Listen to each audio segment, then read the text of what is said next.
My kids said, "Skip Thanksgiving, we need space." Then posted beach photos while I sat alone with their dead mother's empty chair. I'm Joe Johnson. 6 months ago, I buried my wife Margaret after 18 months of cancer hell. Last week, my 3 adult children called with their Thanksgiving decision. "We're going to Cabo instead, Dad. We need to process grief our way." They'd already booked the $3,400 per person resort before telling me. So Thursday morning, I cooked Margaret's 15 traditional dishes by myself, set her place at the table like always. While I honored 42 years of marriage traditions alone, they posted Instagram stories. "Living our best life.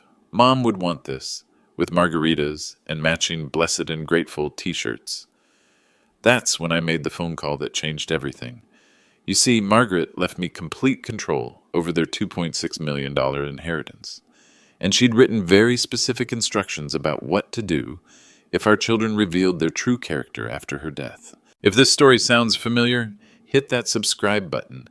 I'd love to know where you're watching from and whether you've ever had to choose between enabling family or honoring a loved one's memory.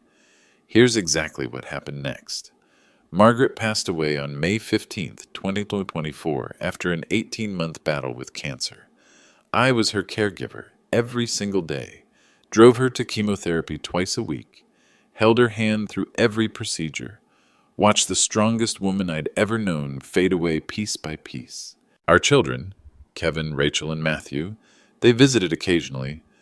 Kevin would stop by after work, checking his phone the entire time.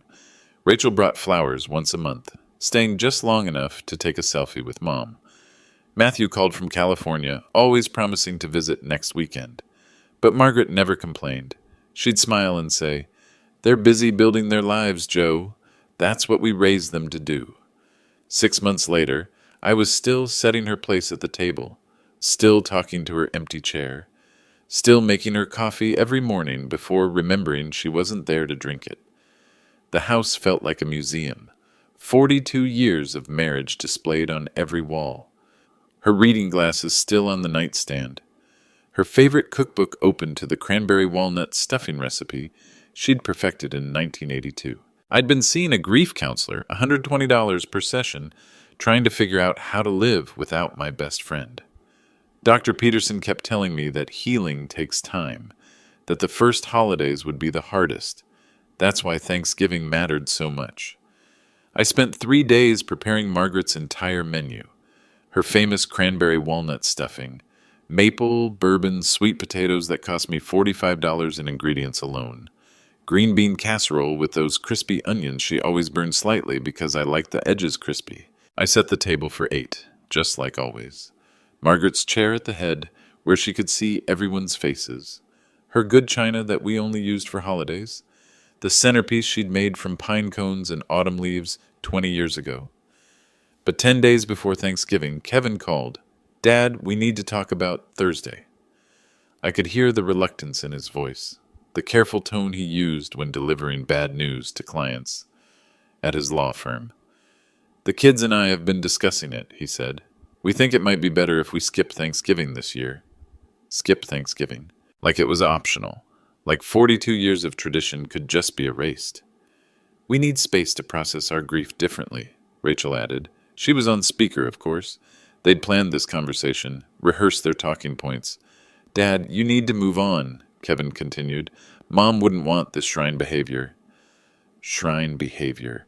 That's what he called honoring his mother's memory. "We can't be your emotional support system forever," Rachel said, her marketing director voice crisp and efficient. "It's not healthy for any of us." Matthew chimed in from California. "Dwelling on the past isn't healthy for anyone, Dad. We'll FaceTime you from the resort, okay?" Resort. They weren't just skipping Thanksgiving, they were going on vacation. "We booked a healing retreat in Cabo," Rachel explained. 4 days of meditation and self-care.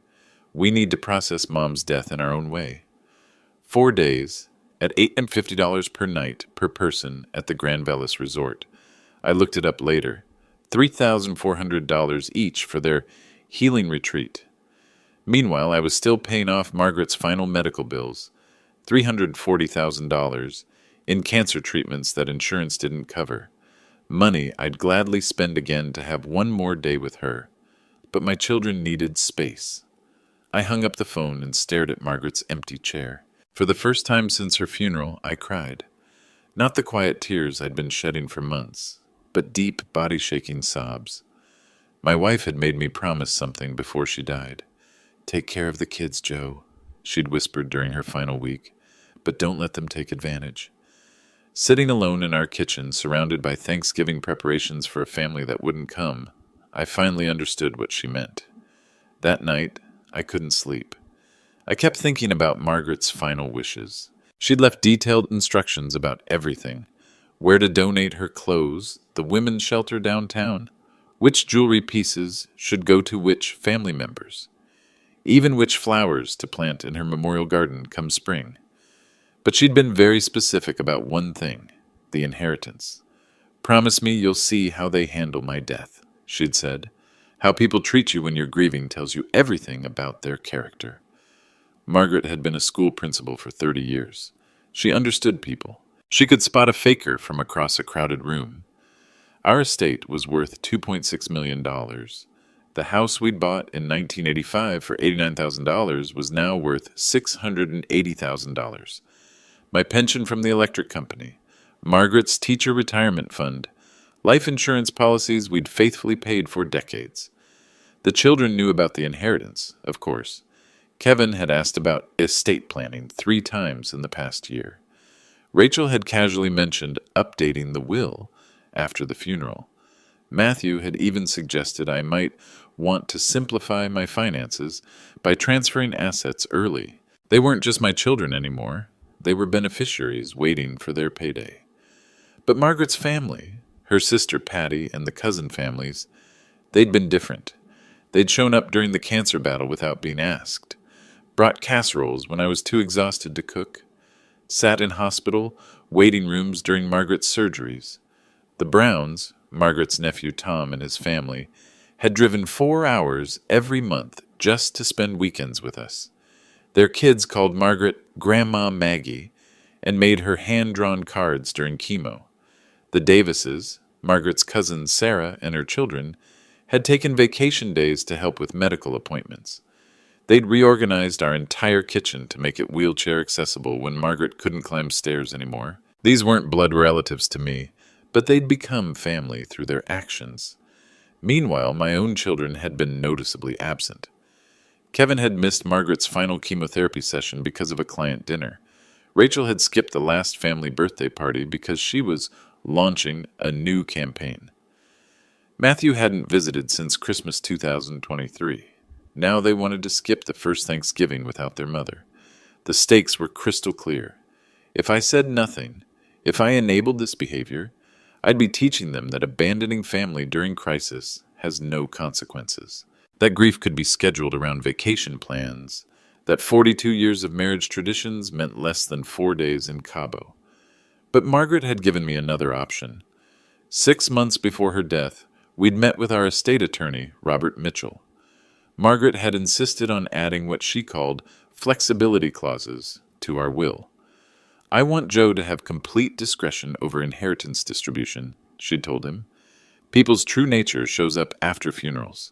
If our children prove themselves worthy, wonderful. If not, I trust Joe's judgment about who deserves our life's work." The attorney had raised an eyebrow, but drafted the language Margaret requested. The will gave me irrevocable authority to redirect inheritances based on demonstrated family commitment and character.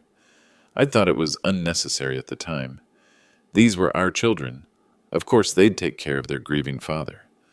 But sitting alone at 2 a.m. on November 18th, 10 days before Thanksgiving, I realized Margaret had seen something I'd missed. She'd prepared for this exact moment.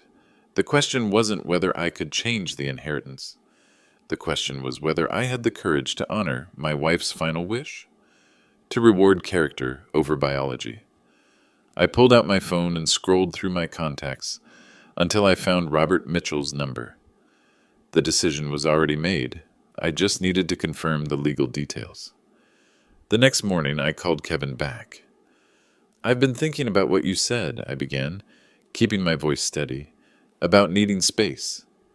Thanks for understanding, Dad. Relief flooded his voice. This is really for the best. Before you finalize your plans, I said, I want to make sure I understand correctly. You're choosing to spend Thanksgiving in Mexico instead of honoring your mother's traditions? Silence. Dad, it's not that simple, Rachel jumped in. She was on speaker again, of course. Grief isn't one size fits all. Your mother spent 42 years perfecting those recipes. We know that, Kevin said, his lawyer voice kicking in. But we need to create new traditions. Healthier traditions. Healthier. Like Margaret's carefully preserved family customs were toxic. I've already bought all the ingredients, I continued. Spent 3 days preparing. Dad, you can't guilt us into... I'm not guilting anyone. I'm asking a simple question. Are you absolutely certain you want to be in Cabo when you could be here, celebrating the woman who gave you life? Matthew's voice crackled through the phone from California.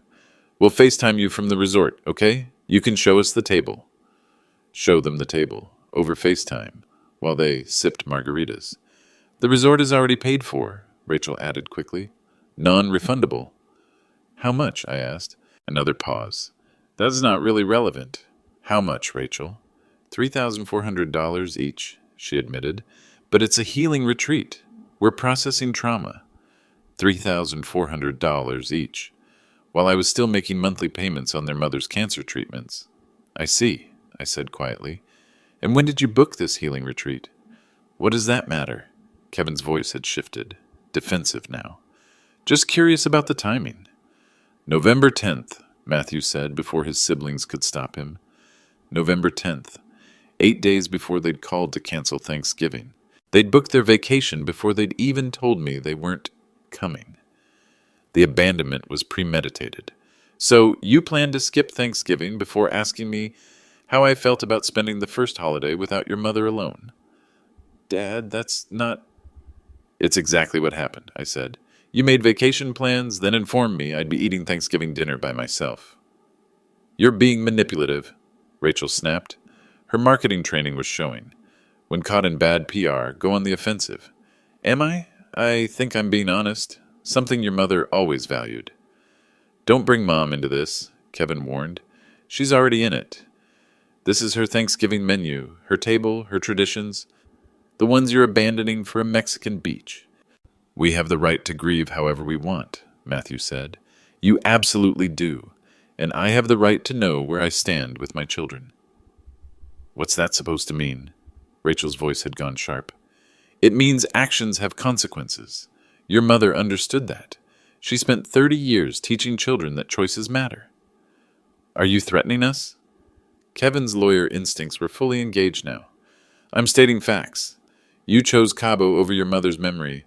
That's a choice with meaning. You're being ridiculous, Rachel said. One holiday doesn't define our relationship. Doesn't it? The first Thanksgiving without the woman who raised you, and you're posting beach photos instead of honoring her legacy. We haven't posted anything yet, Matthew protested. But you will, I said quietly. Because that's what this is really about. Social media content. Living your best life while your father grieves alone. The silence stretched for nearly 30 seconds. Finally, Kevin spoke. If you can't respect our boundaries, maybe we need more space than just Thanksgiving. There it was. The ultimatum. Accept their abandonment or lose them entirely. I understand, I said. And I did understand. I understood exactly who my children had become. We'll call you Thursday, Rachel said, her voice artificially bright. Around noon, before the resort dinner. They'd call me. While I sat alone with their mother's empty chair, they'd call me from their Mexican resort to check a box, fulfill the minimum obligation to their grieving father. That's very thoughtful, I said. We love you, Dad, Matthew added, like an afterthought. I know you do, I replied, in your own way. After I hung up, I sat in Margaret's kitchen for a long time. Sunlight streamed through the window where she used to stand washing dishes, humming old songs while she worked. 42 years of marriage, and I'd never felt more alone. But I also felt something else, something I hadn't experienced since Margaret's diagnosis. Clarity. My children had shown me exactly who they were, not in words, but in choices. They'd chosen comfort over character, vacation over family, social media over sacred memory. Margaret had seen this coming. She'd prepared for it. Now it was time to honor her final request, to reward character over biology. I picked up my phone and dialed Robert Mitchell's office. Robert? It's Joe Johnson. I need to schedule an emergency meeting about Margaret's estate. How soon can you see me? Is tomorrow morning too soon? He asked. Tomorrow's perfect. And Robert? Bring the amendment forms Margaret requested. All of them. The discretionary redistribution documents? Every single one. Robert Mitchell had been our attorney for 15 years. He'd handled Margaret's will, our house refinancing, and all the medical power of attorney paperwork during her final months. His office sat in downtown Springfield, in one of those converted Victorian houses that lawyers love. Dark wood paneling, leather-bound law books, the smell of old paper, and quiet authority. Margaret was very thorough about this, Robert said, spreading documents across his mahogany desk. She anticipated exactly this scenario. I stared at the legal papers. Margaret's handwriting filled the margins, notes she'd made during our meetings, clarifications about her intentions. She wanted you to have complete discretionary control over inheritance distribution, Robert continued. The language she insisted on is quite specific. You can redirect assets based on demonstrated family commitment and character during times of crisis. Margaret had thought of everything. What about legal challenges? I asked. But if the children contest? Robert adjusted his glasses. Margaret anticipated that too. She included a clause stating that any beneficiary who legally challenges the redistribution forfeits their right to any inheritance whatsoever. It's ironclad. My wife had been protecting me even after death. There's something else, Robert said, pulling out a sealed envelope. Margaret left this for you. Instructions to open only if you decided to exercise the discretionary clauses. My hands shook as I broke the seal. Margaret's careful handwriting filled 2 pages. My dearest Joe, if you're reading this, it means our children have shown their true character after my death. I'm sorry, my love. I hoped I was wrong about them. But I want you to know, you're not abandoning them. They've abandoned you. The Browns and Davises have been more family to us these past 2 years than our own children. They deserve our life's work more than Kevin, Rachel, and Matthew do. Don't feel guilty about this decision. You're honoring family, real family, the people who showed up when it mattered. Love always, Margaret P.S. I've already given the important jewelry pieces to the cousin girls. The ones Kevin, Rachel, and Matthew think they're inheriting? That box is empty. They never bothered to ask what I wanted to pass down. I had to stop reading. The letter blurred through my tears. Margaret had seen this coming months ago. She'd watched our children's behavior during her illness and drawn conclusions I'd been too hopeful to accept. She also prepared specific documentation about the cousin family's involvement during her illness, Robert said gently. Hospital visit logs, thank you cards, photos of them helping with medical appointments, a complete record of who actually showed up. I thought about the Browns and Davises, how Tom Brown had taken vacation days to drive Margaret to chemotherapy when I couldn't handle seeing her so weak, how Sarah Davis had reorganized our kitchen to accommodate Margaret's wheelchair, then refused payment for the modifications, how their children, Margaret's chosen grandchildren, had made her final months brighter with their constant visits and hand-drawn cards. What's the timeline for making these changes? I asked. I can have the amendments drafted by tomorrow afternoon. We'd need 2 witnesses for signing, then file with the county within 72 hours. Tomorrow was November 21st, 3 days before Thanksgiving. The cousin families, I said, they should probably know about Thanksgiving dinner, that it's still happening. Robert smiled. Margaret mentioned you might say that.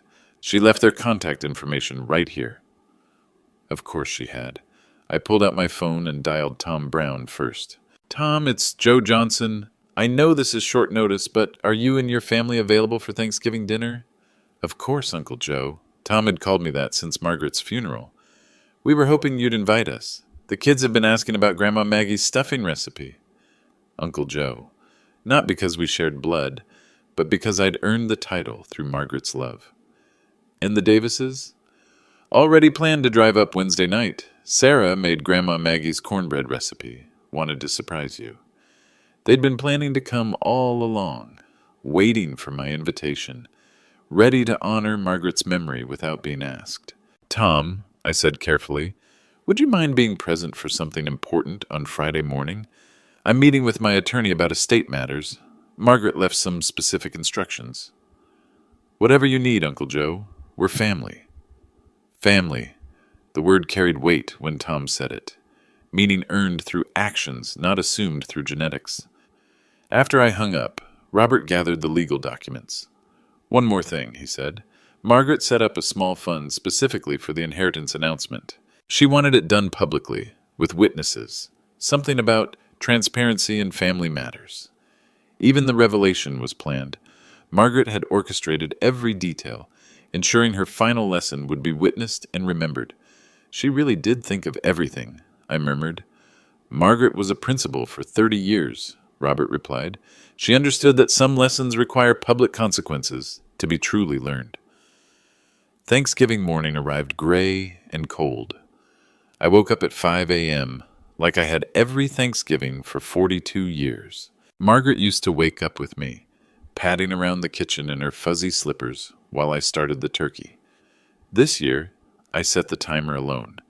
By 10 a.m., the house smelled exactly like it should. Turkey roasting, cranberry sauce simmering, Margaret's cornbread stuffing filling the kitchen with sage and celery aromas. I'd set the table for 10. The Browns and Davises would arrive at 2 p.m., just like Margaret had always preferred. Their children, Emma, Sophie, Jake, and little Olivia, would fill the house with the kind of energy Margaret had missed when our own kids stopped coming around. At 11:47 a.m., my phone buzzed. Instagram notification. I didn't use social media much, but I'd learned to check it after Margaret's death. Neighbors and friends often posted memories of her that I wanted to see, but this notification wasn't about Margaret. It was from Rachel's account. A photo posted 7 minutes ago. The image hit me like a punch to the chest. Rachel, Kevin, and Matthew raising margaritas on a pristine Cabo beach, all three wearing matching Blessed and Grateful t-shirts, palm trees swaying in the background, crystal blue water stretching to the horizon. The caption read, "Sometimes healing means breaking cycles. Grateful for chosen family and new traditions. Mom would want us living our best life. Cabo 2024, choosing, joy, grief, journey, blessed." Mom would want us living our best life, while I stood alone in the kitchen she'd designed, cooking recipes she'd perfected, honoring traditions she'd cherished for 4 decades. I scrolled through the comments, dozens of heart emojis. You guys deserve this. So brave. Living your truth. Living their truth. Which apparently meant abandoning their grieving father on the first Thanksgiving without their mother. But it got worse. Kevin had posted a video to his story. The 3 of them clinking glasses, laughing at something off camera. Matthew shouting, "To freedom!" while waves crashed behind them. To freedom. Freedom from family obligations. Freedom from grief. Freedom from honoring their mother's memory. I screenshot everything before it could disappear. Then I kept scrolling. More photos. The resort pool. Expensive seafood dinners. Spa treatments. Kevin getting a massage while wearing sunglasses that cost more than Margaret's final cancer medications. They weren't just skipping Thanksgiving. They were celebrating skipping it. My phone rang. Mrs. Patterson from next door. "Joe, honey, I saw the kids posted photos from Mexico. Are they not coming for Thanksgiving?" Word was spreading. Our neighbors had seen the posts. "They needed space to grieve," I said, using their exact words. "Space to grieve?"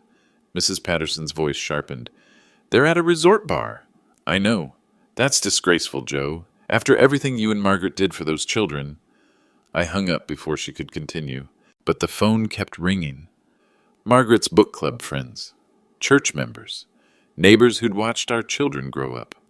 Everyone had seen the social media posts. Everyone understood the betrayal. At 12:15 p.m., another Instagram story appeared. Matthew at the resort restaurant, surrounded by perfectly plated gourmet food. The caption, "When the universe gives you exactly what you need." Grateful for this healing space away from toxic family patterns. Toxic family patterns.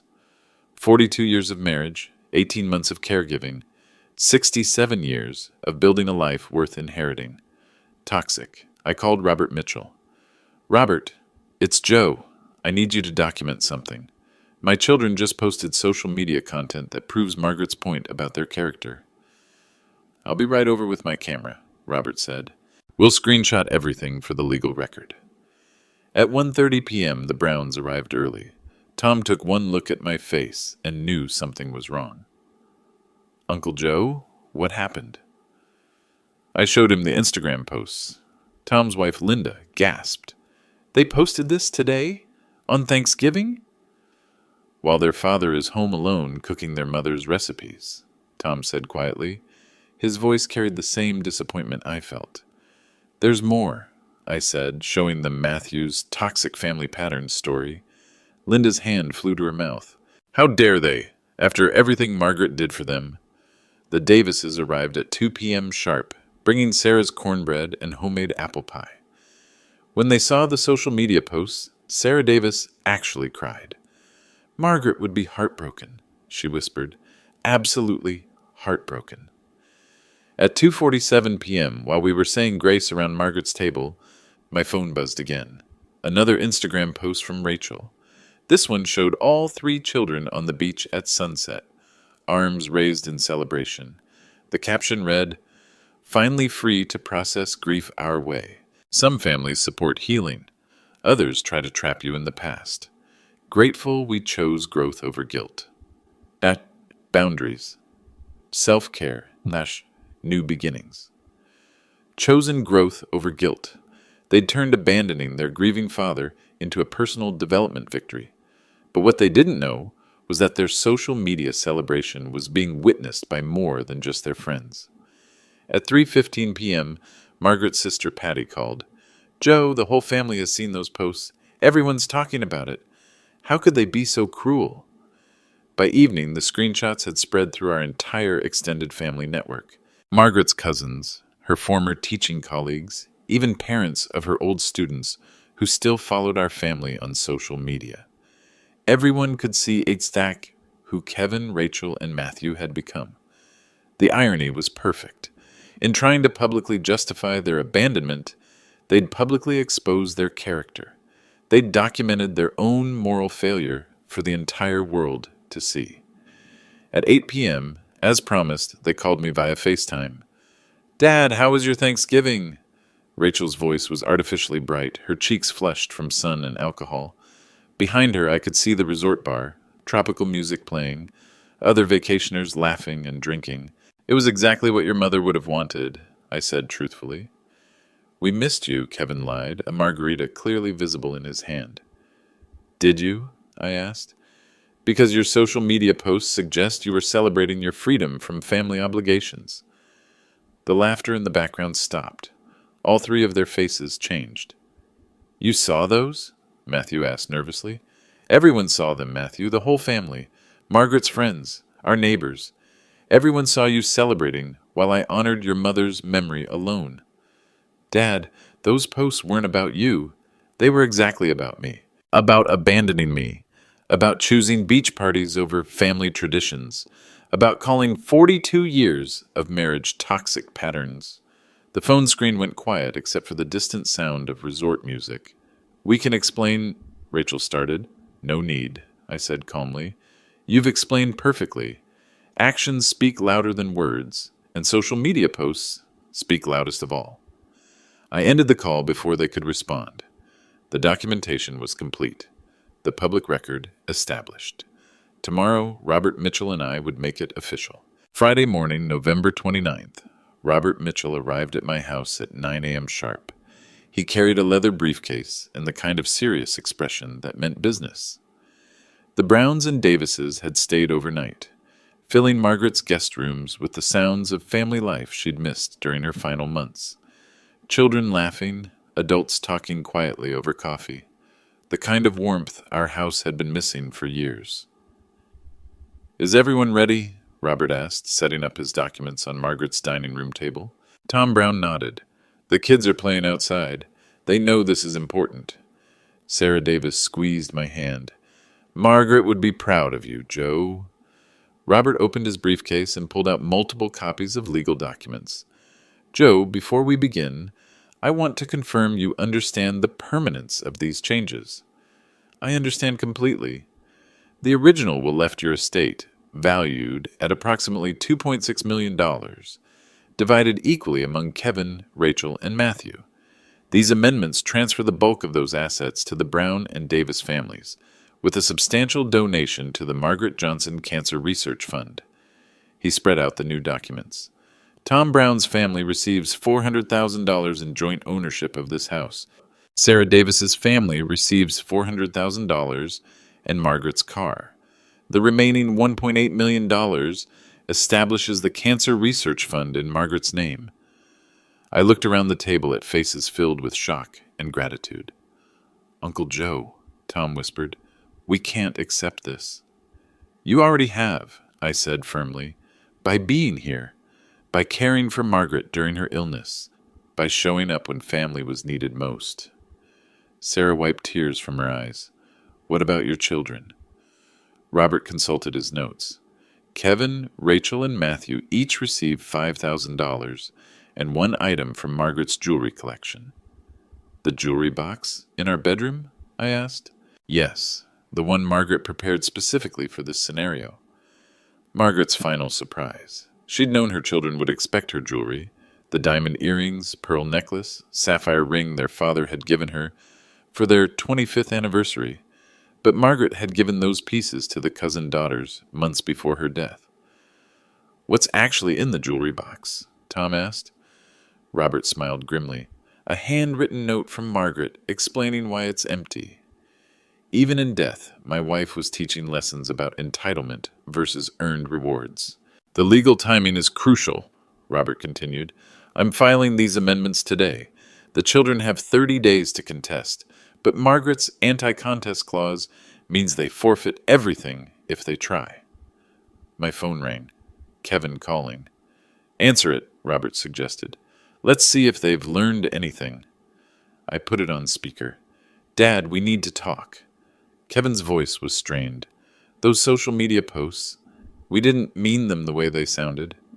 "How did you mean them?" "We were just trying to process grief in our own way." "By calling our family traditions toxic?" Rachel's voice joined the call. "Dad, we made mistakes. We want to come home and talk." "Now you want to come home?" "We realized we were wrong," Matthew added. "We should have been there for Thanksgiving." I looked around the table at the people who had been there, who were still here. "Where are you now?" I asked. "At the airport," Kevin said. "We caught an early flight. We'll be home tonight." "Actually," I said calmly, "your timing is perfect. I'm in a meeting with Robert Mitchell right now, about your mother's estate." Silence. "You remember Robert?" I continued. "He handled your mother's will, the one that leaves you everything." "Dad, what's going on?" Rachel's voice had gone sharp with worry. "I'm exercising the discretionary clauses your mother insisted on, the ones that allow inheritance redistribution based on demonstrated character." "What does that mean?" Kevin demanded. Robert leaned toward the phone. "Kevin, this is Robert Mitchell. Your father is legally transferring the majority of your inheritance to family members who demonstrated commitment during your mother's illness and after her death." "You can't do that." "Actually, your mother specifically designed the will to allow exactly this. She anticipated that your true character might emerge after her death." "This is illegal," Kevin shouted. "We'll contest it." "You can try," Robert said calmly, "but contesting the will triggers the forfeiture clause. You'd lose everything." "How much are we losing?" Rachel asked, her voice barely a whisper. "Each of you receives $5,000 and one item from your mother's jewelry collection. And the rest goes to people who earned it through their actions." Matthew's voice cracked. "Dad, please. We made mistakes, but we're your children." "Yes, you are," I said quietly, "and I love you. But love doesn't mean ignoring behavior. Your mother understood that. Those social media posts were stupid, Rachel pleaded. We'll delete them. Too late, Sarah Davis said quietly. The whole family saw them. Everyone knows what you chose. Who are you? Kevin snapped. Sarah Davis, Margaret's cousin, the one who took vacation days to drive her to chemotherapy when you were too busy. We had jobs. So did I, Sarah cut him off. The difference is I prioritize family over convenience. Tom Brown leaned forward. Your father spent Thanksgiving alone cooking your mother's recipes while you posted beach photos. Do you understand how cruel that was? We didn't think. No, I said firmly. You didn't think. About me. About your mother's memory. About what family means. Dad, we can fix this, Matthew begged. We'll be better. I hope you will be, I said. For your own sake. But inheritance isn't about potential. It's about character already demonstrated. Robert gathered the documents. The paperwork is complete. Joe, if you're ready to sign. I picked up the pen Margaret had used to sign her own will 6 months ago. Wait, Kevin shouted through the phone. Don't do this. I'm not doing this, I said calmly. You did this. When you chose Cabo over family. When you called our traditions toxic. When you celebrated abandoning your grieving father. I signed my name with steady hands. Your mother's final wish was to reward character over genetics, I continued. Tom and Sarah and their families have been more family to us these past 2 years than you have. This isn't over, Kevin threatened. Yes, it is, Robert said firmly. The documents are signed and witnessed. Any legal challenge triggers total forfeiture. We'll be home tonight, Rachel said desperately. We'll talk this through. You're welcome to visit, I said. But this house now belongs jointly to the Brown family and me. They'll be living here, helping maintain your mother's memory the way you should have. The line went quiet except for muffled crying. I love you all, I said finally, but love sometimes means letting people face the consequences of their choices. I hung up. The status reversal was complete. My children, who'd assumed their inheritance was guaranteed, were now facing the reality of their behavior. The cousin families, who'd never expected anything beyond our gratitude, were now the true inheritors of Margaret's legacy. Saturday morning, November 30th, I woke up to the sound of children playing in Margaret's backyard. Emma and Sophie Brown were teaching little Olivia Davis how to rake leaves into jumping piles, their laughter echoing through the house like music Margaret hadn't heard in years. Tom Brown was already in the kitchen making coffee and reading the local newspaper. Morning, Uncle Joe. Sleep well? Better than I have in months, I said truthfully. For the first time since Margaret's death, the house felt alive again, full of people who understood that family is about showing up, not showing off. Robert Mitchell called at 8:30 a.m. Joe, I've filed all the paperwork with the county. The estate amendments are officially recorded. I also wanted you to know I've drafted the paperwork for the Margaret Johnson Cancer Research Fund. The hospital foundation is thrilled about the $1.8 million donation. When's the ceremony? December 15th, 2 weeks from today. The hospital wants to make it a proper memorial event. They're inviting Margaret's former colleagues, her cancer treatment team, and the families she helped during her illness. A public celebration of Margaret's life and legacy, exactly what she would have wanted. There's something else, Robert continued. Your children landed last night.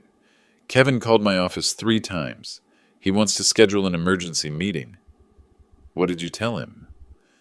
That any discussion of the inheritance triggers the contest clause. He can call you directly if he wants to talk, but legal challenges are off the table. At 10:15 a.m., a car pulled into my driveway. Through Margaret's front window, I watched Kevin, Rachel, and Matthew climb out of a rental car. They looked exhausted, sunburned, and defeated. All 3 stood on the front porch for several minutes before Kevin finally knocked. I opened the door to find my children looking smaller somehow, diminished. Dad, Kevin said quietly, can we come in? Of course, you're always welcome in your mother's house. They filed into the living room where Margaret's photos covered every surface. Wedding pictures, family vacations, school events they'd actually attended in childhood. Tom Brown appeared from the kitchen, coffee mug in hand. The children's faces showed recognition and confusion. You remember Tom, I said. Margaret's nephew. He's living here now, helping me maintain the house. Living here? Rachel asked. This is his home too, according to your mother's revised will.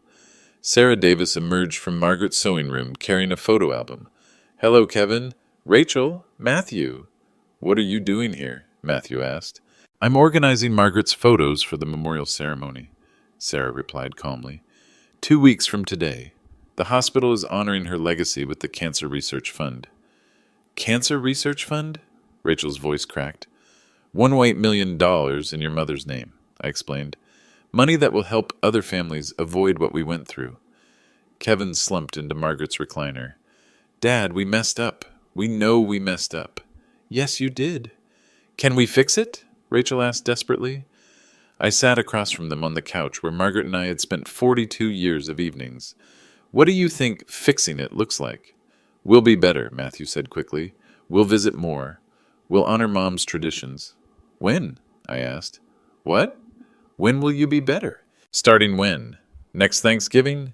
Next crisis? Next time I need you and you have vacation plans?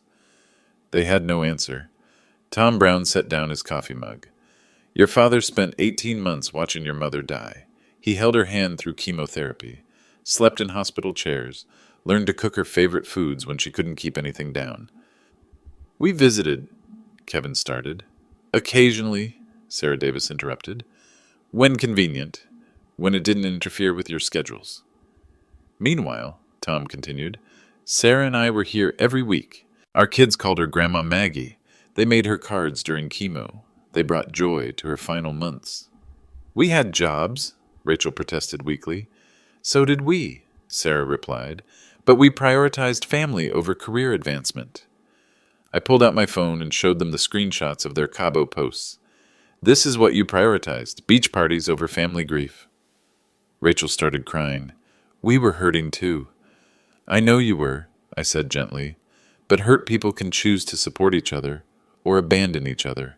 You chose abandonment. What do we have to do? Kevin asked. To get our inheritance back? The wrong question, still focused on money, not relationships. You can't get it back, I said firmly. It's gone. Permanently transferred to people who earned it. But we're your children. And they're my family, I replied, gesturing to Tom and Sarah. Family by choice, family by action, family by presence during crisis. Matthew looked around the room desperately. What about Mom's jewelry? Her diamond earrings? The pearls you gave her for your anniversary? I stood up and walked to Margaret's bedroom, returning with a small wooden jewelry box. Your mother left this for you. I placed it on the coffee table.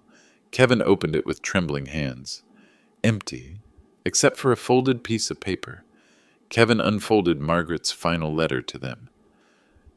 Kevin, Rachel, and Matthew, if you're reading this, it means you expected to inherit jewelry you never bothered to ask about while I was alive. The diamond earrings went to Emma Brown, who held my hand during every chemo session. The pearl necklace went to Sophie Brown, who read to me when I was too weak to hold books. The sapphire ring went to Olivia Davis, who drew me pictures that covered my hospital room walls. These girls earned these treasures through love, presence, and sacrifice. You earned this empty box through absence, excuses, and entitlement. Love was always a choice. You chose poorly, Mom. The room fell silent, except for Rachel's quiet sobbing. She gave away our inheritance before she died, Kevin whispered. She gave your inheritance to her real grandchildren, I corrected, the ones who were actually present for her final months.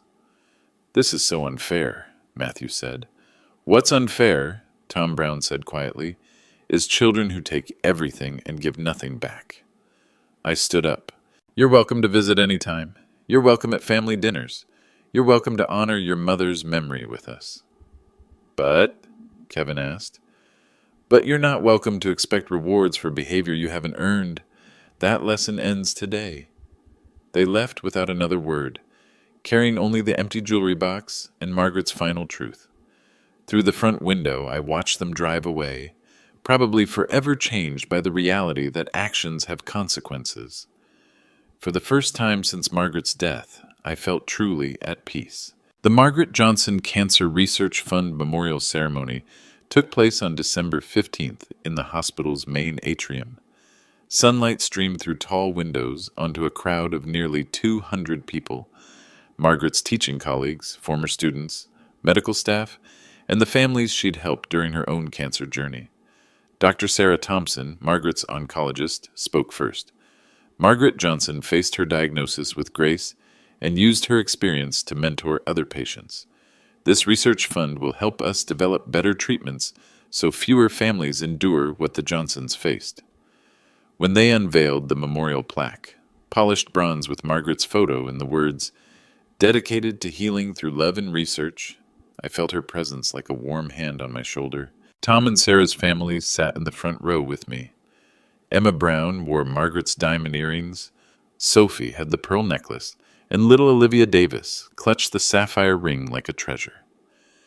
Kevin, Rachel, and Matthew stood in the back corner, looking uncomfortable and out of place. They'd driven 2 hours to attend, but hadn't spoken to anyone except to sign the guest book.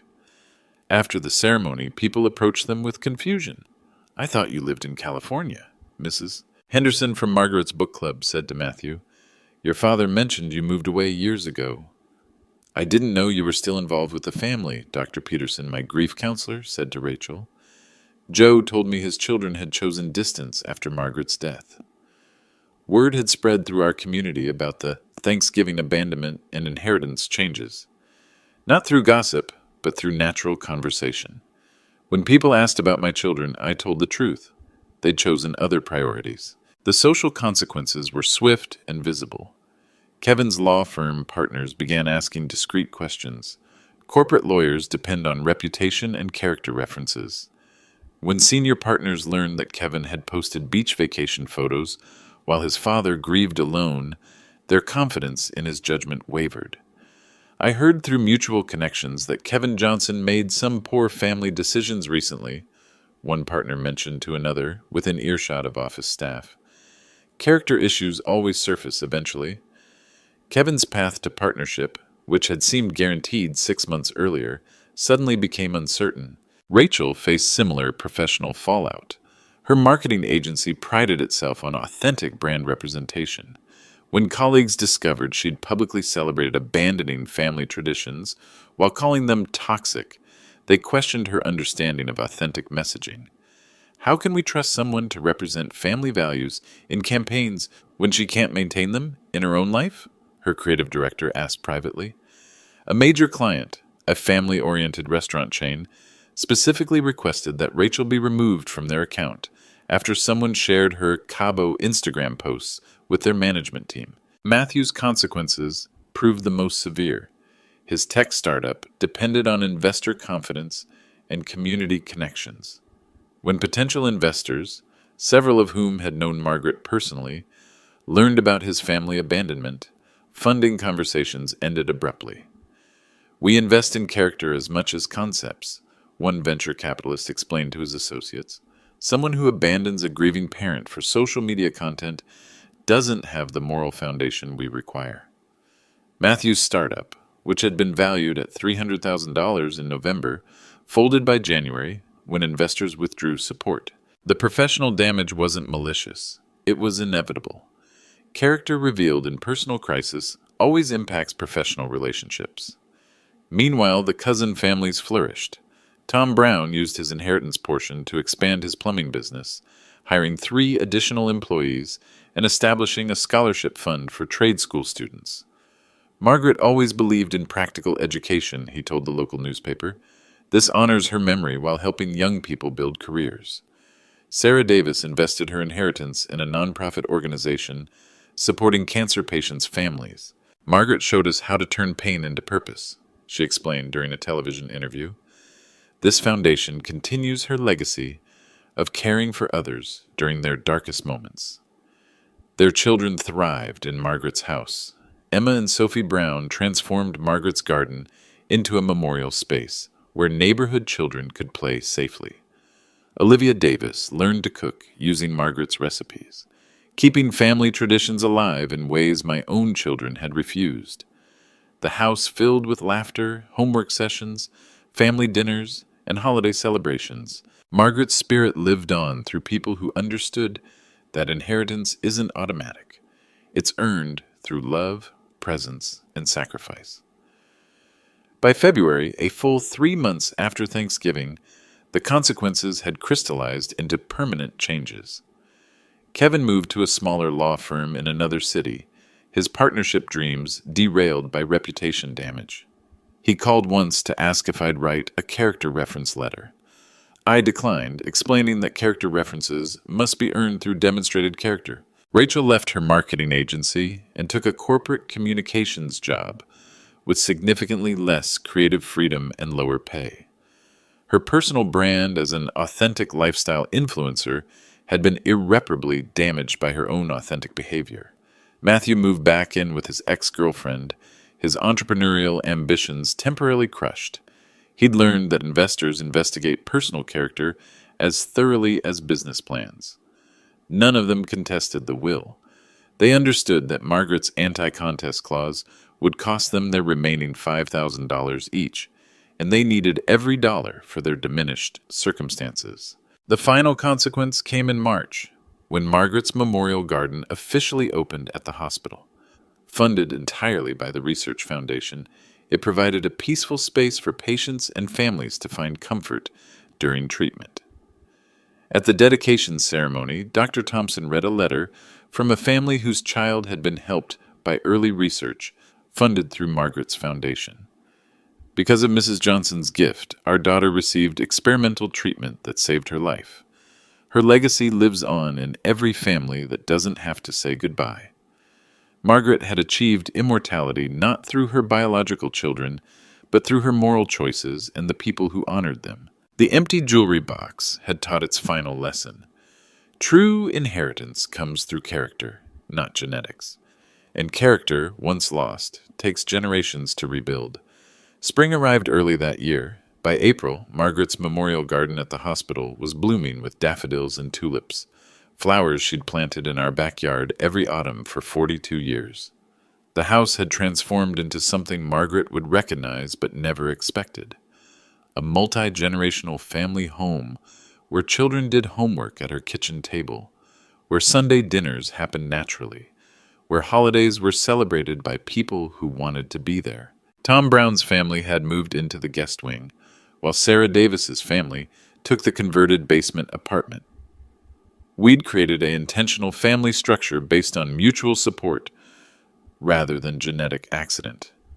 I still set Margaret's place at the table during them special occasions, not from grief, but from gratitude. Her empty chair reminded us all that love creates legacy through choices, not chromosomes. My biological children called, occasionally. Awkward conversations about weather and work, carefully avoiding family topics. They'd learned that complaining about consequences only reinforced the reasons for those consequences. Kevin had found steady work at a smaller firm, slowly rebuilding his reputation through consistently ethical behavior. Rachel had started a small consulting business focused on authentic communications, ironic but genuine. Matthew was learning carpentry, discovering satisfaction in building things that lasted. Perhaps they were finally learning Margaret's lessons about earning rather than expecting. But the most profound change was in me. For 42 years, I'd defined myself as husband and father. Margaret's death had stripped away the husband identity. My children's behavior had forced me to redefine the father role. I was still a father, but now I chose which relationships deserve that energy. Tom Brown's children called me Grandpa Joe. Sarah Davis's daughter brought me her school papers to review, just like Margaret used to do for neighborhood kids.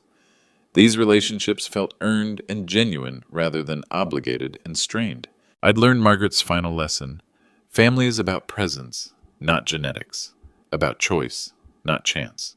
About character demonstrated through crisis, not comfort assumed through blood. The inheritance had been just money. The real legacy was the model of how to honor memory through action rather than assumption. Every month, I received updates from the Margaret Johnson Cancer Research Fund. New treatments developed. Families helped. Lives saved through Margaret's sacrifice transformed into healing for others. That was inheritance worth leaving. Love multiplied through choice rather than diminished through entitlement. 6 months after Thanksgiving, I finally understood what Margaret had been teaching me through her careful estate planning. She hadn't been punishing our children. She'd been protecting our values. Some lessons require loss to be learned. Some boundaries require consequences to be respected. Some love requires distance to be appreciated. Margaret's empty chair wasn't just memorial. It was reminder that presence is privilege, not right. Have you ever had to choose between enabling family and honoring someone's memory? Because sometimes the greatest act of love is letting people face the truth about their choices.